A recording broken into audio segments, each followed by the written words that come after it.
Hello, Nugroho video. Today we're going to take a look at the best teams for the Sunshine Cup. But this is going to be the cup when Niantic doesn't even know just the right icon for it.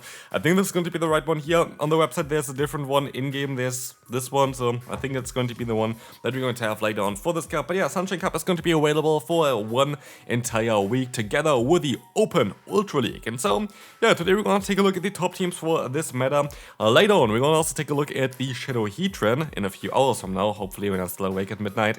Going to be a bit of an issue because I always have to wake up at 6 AM in the morning, so great job there. But please, if you enjoy those type of videos, if you enjoy my effort, feel free to leave a like and subscribe. It is both free and I would really enjoy this, so let's move on right into the meta now. Taking a look now at the meta, we're going to see here already that the Sunshine Cup is going to have only normal fire, grass and ground type Pokemon, and Charizard is not allowed, which is insanely lazy because Charizard is garbage now. Like literally, Charizard does not need to be banned. Charizard does not have Wing Attack anymore. Like he has Wing Attack still, but Wing Attack got nerfed, and so there is no reason to to ban Charizard. It would be way smarter to ban Talonflame, which you got a buff before, and now Talonflame is the #1 spot for this one. And so yeah, this meta is going to be mainly around Talonflame, Diggersby, Clodsire, all those Pokemon are going to be very strong. But also Dunsparce and Lickilicky are going to be very strong because of Rollout, allowing you to hit Talonflame for super effective damage. We're going to have Jumpluff still, we're going to have Tropius still, we're going to have Pidgeot here. A lot of flying type Pokemon, but the one main biggest threat for the meta in my opinion is actually Flygon. Flygon is really strong. You're gonna see a lot of teams coming up with that one as well. But yeah, otherwise you're going to have core breakers, for example, like a Bummersnow, but then you're going to be weak again against the fire typing. So it is a bit of a hit or miss, but it's going to be interesting here generally on how this meta is going to be. And now we're going to take a look at the top teams. Moving on to team #1, we're going to take a look here at the first team. It's going to be one of the kind of standard meta lanes. You're going to have the Talonflame in the lead, running Incinerate, Fly, as well as Brave Bird. It's going to allow you to hit a lot of Pokemon in the meta. Kinda there's next to no real hard answer. There are only like a few of them, which you're going to try to take a look at this video as well. We're going to have here the lead of the Talonflame, Quagsire, Sasop, and the Chestnut in the back, and this is going to be the main meta team here. We're going to have, of course, a weakness against Talonflame apparently, but yeah, if you win the CMP type, if you have a bit of an attack investment on your Talonflame, you should be fine there as well. As, of course, Talonflame mirror matchup in the lead is something that you have to play out. We're going to have the Sasop of Quagsire, going to have the benefit of having access to the move Stone Edge for example, a Bummersnow that wants to swap in against you, and then you're going to be able to save your Chestnut from that matchup later on, which is going to be great. Only bit of an awkward Pokemon to deal with is going to be the Flygon, which you're going to take a look at as well. I think Flygon is going to have even maybe a better, I don't know, spot in the meta compared to the Talonflame.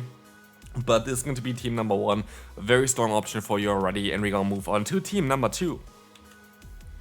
Also, for the people that want to rather play the Ultra League, I forgot to say that in the beginning, there are videos already on my channel for top teams for the Ultra League. I'm not going to make another one here because it would be kind of the same, there's no point of doing that. So check out the videos. I might gonna do another one along the release of the season, basically, because like we're going to have a lot of legend teams coming up for the Ultra League as well, so maybe I'm even gonna make an update video throughout the week, but I have to see about this one. Anyway, team #2, Flygon in the lead. Flygon is going to be a Pokemon that you really have to kind of be careful about, but also that you can use quite easily. I think this Pokemon is going to be the main meta wrecker for this meta.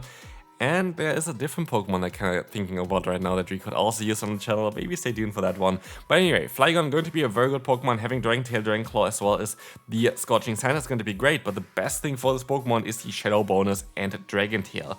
Look at the meta, look at the Pokemon that can resist Dragon Tail, and I don't see a single one on the list here. So yeah, this is kind of the reason for it.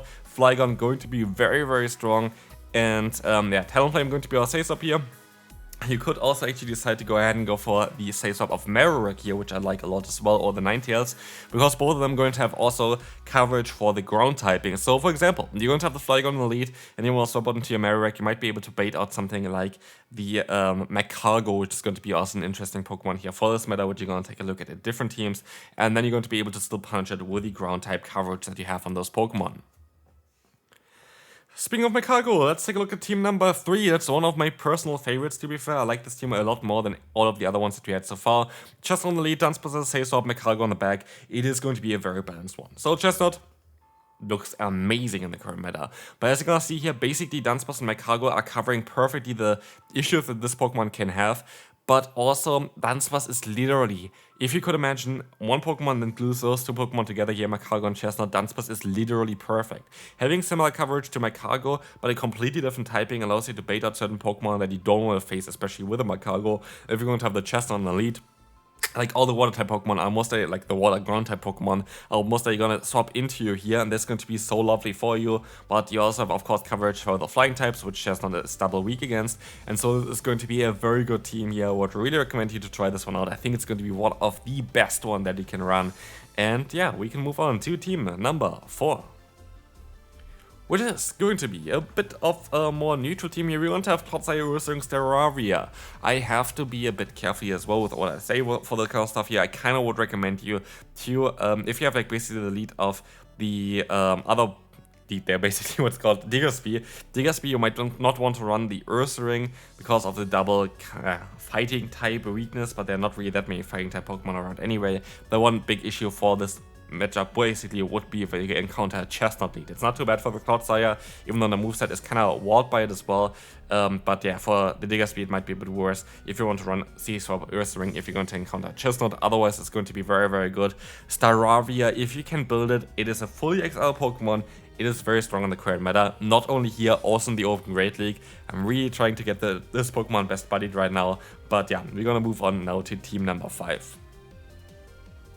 We're just going to have one of the core breakers for this meta. It's going to be a Bombersnow. A Bombersnow is going to be one of those Pokemon that's going to be very solid. I don't even know if I like Ice Wind on it. Ice Wind is what is recommended on PE Poke, so I'm not going to change it here. I feel like Weather Ball might have a bit more play to just be neutral in a lot of scenarios while not relying that the opponent cannot swap out anymore. But also, I could see the point of Icy Wind, because if you're going to encounter a matchup in the lead that you're going to be able to win, like Flygon, like Jumpluff, like Diggersby, like literally a lot of the Pokemon right now, then you're going to be able to punish whatever wants to swap into you. And with the Pokemon that you have in the back, especially Flygon and Quagsire, you're going to be able to cover the weaknesses as well. Yes, you still have the fighting type weakness, but counter is gone. And with this, you're going to allow you basically to counter the fire type weakness, which is the main weakness of a Bombersnow otherwise, quite well, as you're going to have access to Mudshot Awkward Tail on Stone Edge here, which is going to be good all against fire type Pokemon. And for Flygon, you just resisted. Flygon again, Say Swap here. Marowak in the back also would work out, but we can move on to team number 6. Which is going to be an interesting other thing for this cup. We're going to have here Jumpluff, Girafarig, Oranguru. You might think that seems a bit weird. That's a bit random as well. The reason for this is, funnily enough, there's basically no Dark type. There's basically next to no Dark type allowed in this current meta. The best one is Alolan Raticate, and I highly doubt people are gonna run Alolan Raticate in this current meta here. And so I feel like this is going to be insanely free. Like, Girafarig and Oranguru does not have a single card counter. And here's the thing as well, Girafarig in the 2-shot scenario with energy advantage is basically impossible to, lose against here for like you, because you're going to be able to beat anything kind of in this meta. There's only one real answer to Girafarig, and this is going to be Oranguru, which you have in the back there as well, because you're going to be able to resist Confusion while they have super effective Brutal Swing. But anything else you're going to be totally fine against. And so this team looks like a lot of fun. I think it's a great team to run.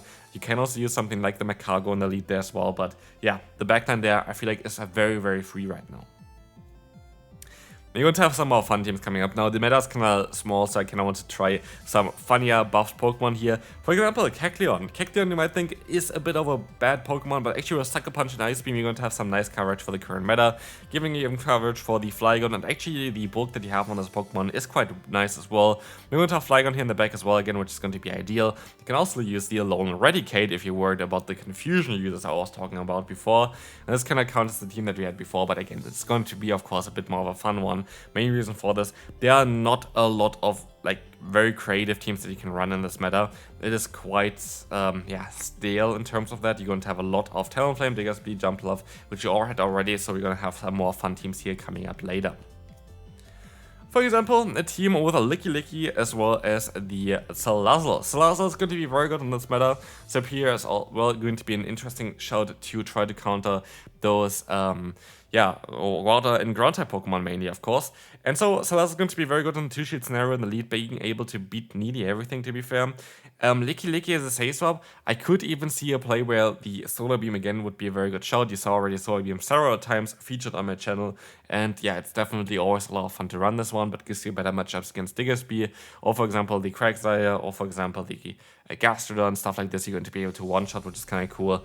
But also by the same Shell Ball, it's just going to be a bit more neutral, so it depends on what you really want to run. In the back, you can have your choice as well. Superior looks very, very good on paper, and so I decided to go for it. But yeah, this team looks like a lot of fun. Again, as I said before, like those teams do definitely work, but of course they are going to be a bit more of a fun approach to the meta here. We're going to have Farfetch'd. Farfetch'd, if you don't know, you need to fully XL it. I have it fully XL'd, which is really, really cool. I'm not going to show it right now, but you're going to most likely see a video towards it eventually as well. But we're going to have Fury Cutter there, we're going to have Leaf Blade, and we're going to have Aerial Ace, which gives you very, very good coverage. You have Dunsparce as our Safe Swap and Clodsire in the back. Staravia, of course, is going to be just a better version of it. You can use Pidgeot, you can use Noctowl, but I just want to showcase on how cool Farfetch actually is here, because you're going to have like the Leaf Blade coverage, which is really, really unique and very, very cool here as well. Not only to beat Pokemon like Gastrodon, or Swampert, or Credilli, or Superior, stuff like this. So like it's a fun Pokemon to run. Is it the best Pokemon to run? Of course not. Is it fun? It is. And so yeah, it's kind of all that really matters to me. But yeah, we can move on to team number 10. Which is going to be here a final team with Hippowdon. I kind of want to take a look at some Pokemon that are a bit better. And also, here I just figured out for the last one, didn't really want to change everything else, that I can also show the move count that you need for the moves to get you on the screen as well. Is it something that you want to see for the future? Let me know in the comment section. If that's something that really helps you, I will still do that for the future then. But as you're going to see here, we will have Sandtech, which is a 1-turn move. You need 9 of Sandtechs to get to a Weather Ball Rock, and then you need 13 to get to Scorching Sand, but because of the minus behind it, you need only 12 if you go for 2 back-to-back Scorching Sands, basically. And so that's kind of what the graphic says to you. If that's something that's interesting to you, let me know down below. But anyway, this team is going to be a lot of fun. It's going to be a bit weak against Pokemon like the Bummer Snow, but you're still going to have a Weather Ball Rock, you still have Wing Attack and Sky Attack there as well, so it's going to be interesting. But Noctowl got buffed with Night Sight as well. Going to be an interesting Pokemon here. This is going to be it for this video though. Hope you enjoyed this one. If you did, feel free to leave a like, and I will see you then. Bye-bye.